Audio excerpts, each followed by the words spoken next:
Hey, I wanted to share with you some of the thoughts and ideas that I have and some solutions that I wanted to bring to you about protecting your commissions as you're working with borrowers in this post NAR settlement environment that we're in. So as you know, August 17th, we're playing with some new rules here, and I wanted to give you some options and some understanding of perhaps a way that I can help you protect your commissions that you traditionally have been earning, and to try to keep that value as you move forward, having conversations with borrowers, helping them understand what their options are and how we can work commission for the buyer's agent into the equation. So I'm going to share with you a quick screen. I appreciate you clicking on this link and watching this presentation, and hopefully it's going to bring some clarity to how we can work with your clients and equip them moving forward.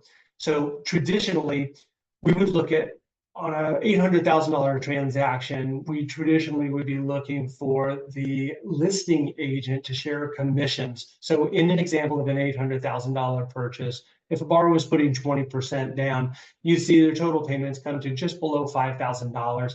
Their total out of pocket, 20% down plus closing costs, would come to $170,000. Now, in today's world, the post NAR settlement world that we're in, that same transaction, if you have a seller who is not going to pay any compensation to the borrower's agent, we would have a similar situation with 20% down.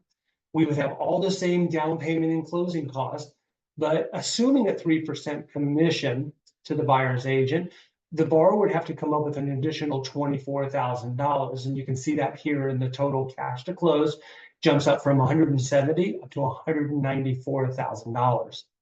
Now, there's two other scenarios that we can do so the borrower doesn't have to pay this out of their pocket. One is, in your negotiations, if you've already agreed with the buyer that you're going to earn 3% or whatever you've agreed upon, you can add that piece to the price. Now, we need the home to come in at value. If it doesn't come in at the value that we're looking for, we'll have another discussion about using MI and some other tools so we can address that concern.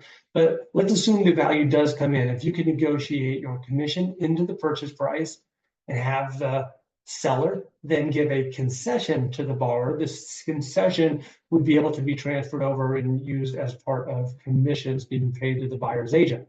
So in this example, we took the purchase price up to $824, loan amount goes up a little bit, still sticking with the same interest rate. You can see the payments jump up from $49.92, they jump up to $51.42. So it is definitely an increase in monthly payments, but it's not cost prohibitive for the borrower.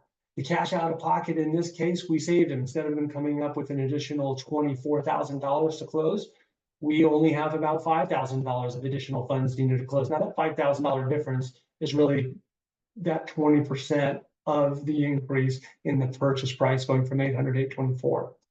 Now, finally, how can we add this into the loan? I get that question all the time. Can we finance those buyer agent fees into the transaction? And we actually can, sort of. What we do is, if we were to keep that purchase price at $800,000, we can increase that loan amount. You can see I bumped that loan amount from $640,000. I've taken it up to $664,000.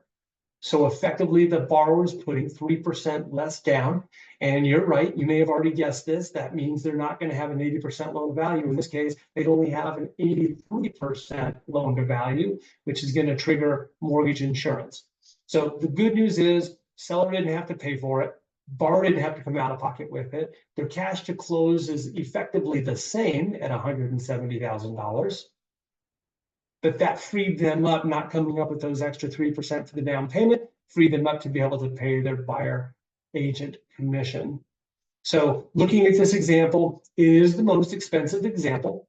It's $55 more expensive if they were to do the adding the compensation into the purchase price of the home. And overall, it's about $200 than what we were previously experiencing when we used to have cooperative commissions between the listing agent and the buyer's agent. I hope this helps. If you want to have deeper conversation with it, please know that I'm here for you. You can reach out to me any way you want, reply back to this email, or just pick up the phone and call me.